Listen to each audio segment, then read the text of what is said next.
আসসালামু আলাইকুম রহমতুল্লাহি বরকাতু।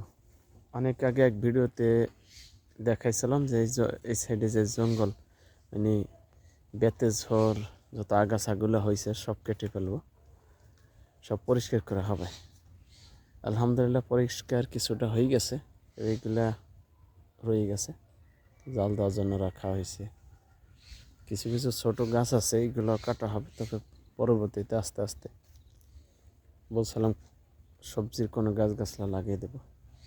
আলহামদুলিল্লাহ লাগিয়ে দিছি মরিচ গাছ, বেগুন গাছ,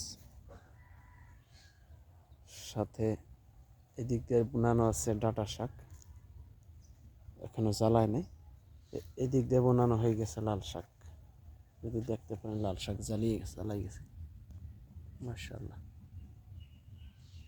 তবে মরিচ গাছ কাটার প্রতি খুবই